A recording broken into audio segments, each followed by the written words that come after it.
dive. Today, we're taking a real journey back in time. We're going deep into the layers of Alberta. Now, many people know it for its energy industry, right? But its story, well, it goes so much deeper than that.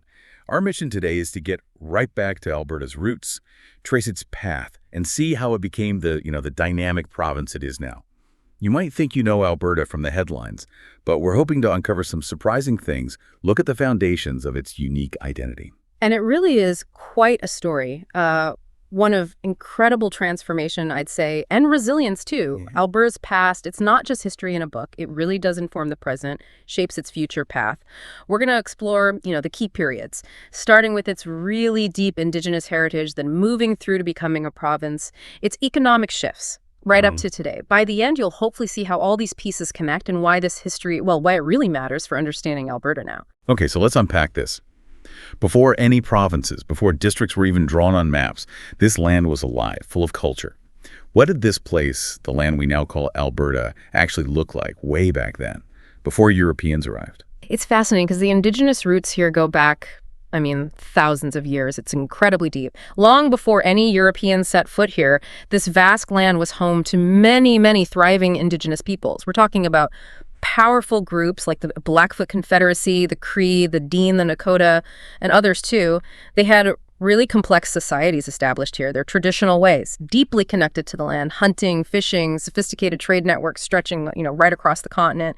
They had rich oral traditions, governance, spiritual practices. It wasn't just about surviving. It was about living in harmony with the environment.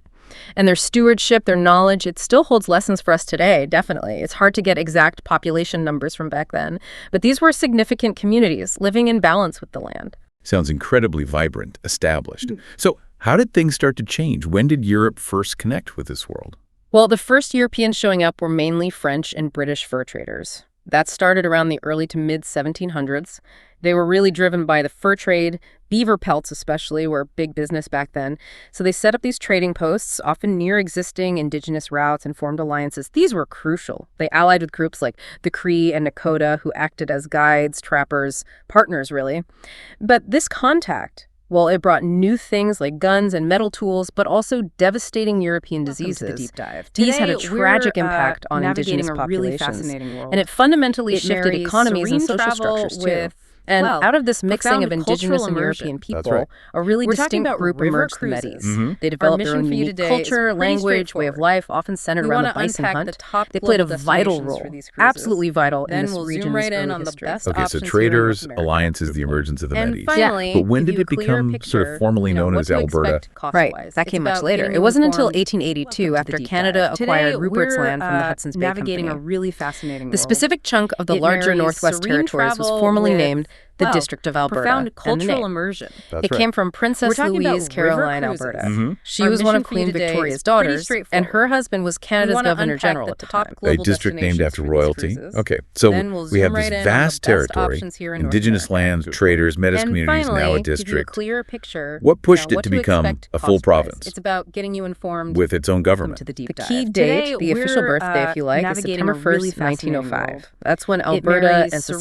Saskatchewan, too, travel with, officially became provinces. profound It happened cultural through federal immersion. laws That's called right. the Autonomy Act. We're talking about And this wasn't river just cruises. an Our administrative mission for you tweak. It was today driven is by pretty massive straightforward. population growth, just We wanna explosive unpack growth. the You see, top the global Canadian government was destinations for these actively cruises. pushing settlement in Then the we'll West, zoom right in on offering the free best land. options Free here in land, that's a North big America. pull. Exactly. And people And came in finally, huge give you a numbers. clear Alberta's picture, population went from what to about expect 73,000 in cost-wise. It's about 1901. getting you Wow, only informed. 73,000? Welcome to the Deep Yeah, Dive. roughly. Today, And just we're, 10 years later, by navigating a 1911, really it was over fascinating world. 370,000. It marries incredible serene growth. It travel is. with And this massive influx profound created a cultural huge immersion. need for, That's right. everything. We're talking about schools, river roads, cruises. local Mhm. laws, Our mission for you infrastructure. today is The pretty distant federal straightforward. government just couldn't We manage wanna it unpack effectively. the So top there was a global strong push destinations for for these cruises. provincial status, Then for we'll local zoom right in control. on It was the a best real options turning here in point. North Okay, that America. rapid growth, the And promise finally, of land. give you a clear Sounds picture, exciting. what to But I imagine the expect reality for those cost-wise. early It's about settlers getting you must have been informed. incredibly Welcome to the difficult. Deep Dive. Moving here Today, wasn't easy, we're, was it? What challenges navigating did a they really actually face? fascinating world. Oh, it was incredibly It tough. A marries real serene gauntlet. travel That with, promise of free land drew people profound in, but the cultural reality was immersion. often That's right. brutal. We're First off, talking the about climate, river just cruises. relentless. Our mission Imagine for you today facing is prairie pretty winters for the straightforward. first time.